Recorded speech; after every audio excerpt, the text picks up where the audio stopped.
Sure, go ahead. Okay. Mr. Tan, where is your room located at the KL National Aviation Show? Room 1, level 4. I see. And where are you showing this year? I'll be showing the Ongaku. Ongaku. Where are they from, Ongaku? Ongaku is from Japan. It's all handmade. I see. I understand that they are very expensive, is it? Yes, because it's the best in the world. I see. What makes it so expensive, Mr. Tan? Because it's all handmade. And one thing that is like the Ongaku, is 1 year can produce only. So what you're saying is that this is meant for the super high-end enthusiasts, right? Yeah, I think so. Right? Yeah. But one thing is worth, because it's you can come to hear and to feel that, to feel the sound. What is this one? It is really from you can feel that like original sound. I see. Because the clarity and the sound will move your heart. I see. Was that good? Yeah, it is that good. I see. And then so expensive. How many do they make a year? Yeah, 1 year. 12 pieces.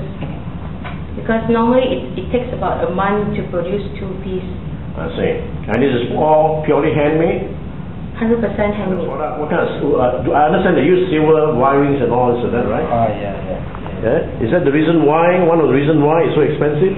Yeah, because of the silver The silver are kept for at least 20 years of age. You mean you age the silver before you wind it up? That's right. Yeah. Oh, I see. Is there a benefit for the audio to age the silver? Yeah, because the silver itself is very sensitive. So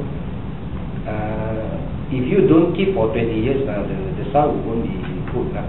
I see. So it's like wine. The longer you age it, the better it tastes. Is it? Yeah.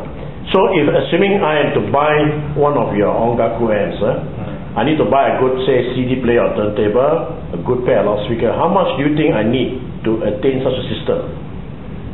Mr. Tan? Average. The minimum budget required? Minimum, if you want to buy the set, is about $500,000. $500,000 up. Okay. All right.